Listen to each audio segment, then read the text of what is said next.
தலைமை கழக நிர்வாகிகளே, அமைச்சர் பெருமக்களே, மாவட்ட கழக செயலாளர்களே, நாடாளுமன்ற சட்டமன்ற உறுப்பினர்களே, செயற்குழு பொதுக்குழு உறுப்பினர்களே, கழகத்தில் பல்வேறு நிலைகளில் பணியாற்றி வரும் நிர்வாகிகளே, அனைத்திந்திய அண்ணா திராவிட முன்னேற்ற கழக உடன்பிறப்புகளே,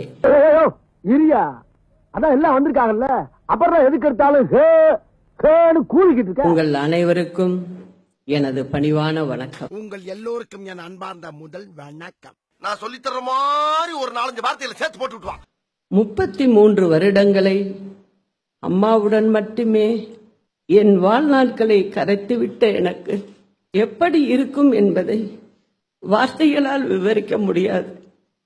இப்ப நான் சொல்லி தந்த மேட்டர்லாம் சொல்லும் போது நீயும் கற்பனை பண்ணி ஒரு 7-8 பிட்ட சேர்த்து போட்டு விட்டுவா.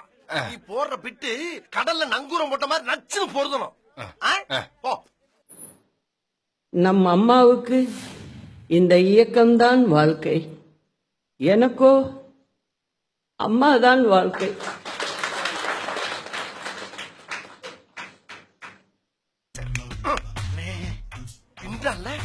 நிறைய போறான்டா. ஆயிரம் கூட்டங்களுக்கு நான் அம்மாவோடு சென்றிருக்கிறேன். எனக்கு நல்லா வரும் வேண்டாம்.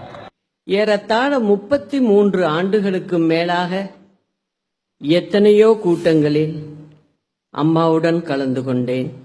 எத்தனை வருஷமா? அட பாவி, முகரைய முடிச்சா கூட பாக்கலையடா. ஆனால் இன்று உங்களுக்கு எந்த அளவுக்கு பாதிச்சிருக்கு அதுதான் தேவை எனக்கு. அதுக்காக நீங்க அழுவ கூடாது. இல்ல நீங்க அழுவுறீங்க. இல்ல சார், இல்ல கண்ணு கலங்குது. அழுவல சார். இல்ல வந்துடுச்சு.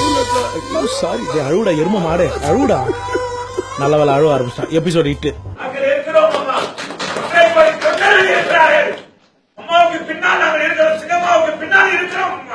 நீ என்ன அழுவுற? இல்ல, வாங்குற காசுக்கு மேல கூறாடா கொய்யா. போடா கொய்யால. காசாடா முக்கியம், கூவல் தான்டா முக்கியம். மேடைக்கு வந்து உங்களிடையே பேசுகிற ஒரு சூழல் எனக்கு உருவாகி இருக்கிறது. உங்களின் அன்பு கட்டளையை ஏற்க வேண்டிய கடமையும் கட்டாயமும் எனக்கு ஏற்பட்டு உள்ளது. இன்னைக்கு நடிக்கிறாங்களே, அந்த அதிமுக பத்தி நீங்க சொல்ல நடிக்கிறாங்களே. அக்கா கோட்டைக்கு கிளம்பிட்டீங்களா? அக்கா மதிய சாப்பாட்டிற்கு என்ன வேண்டும் என அனுதினமும் அம்மாவை பற்றிய சிந்திப்புகளிலேயே என் வாழ்நாட்களை செலவழித்தவள் நான். அண்ணா சாப்பிட்டீங்களா? அண்ணா டிஃபன் சாப்பிட்டீங்களா? நான் கனவிலும் கூட நினைக்காத ஒன்று, கற்பனை செய்து கூட பார்க்க முடியாத ஒன்று நடந்துவிட்டது.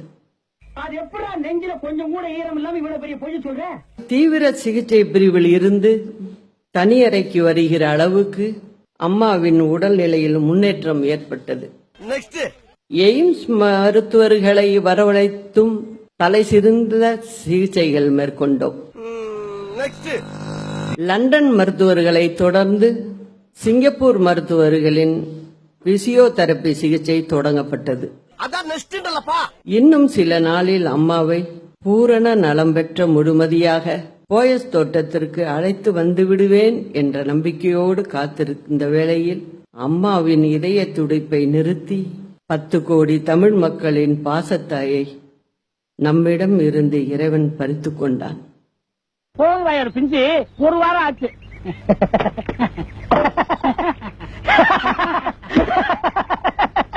அரசியல்ல இதெல்லாம் சாதாரணமாப்பா. இதுக்கு பிச்சை எடுக்கலாம்.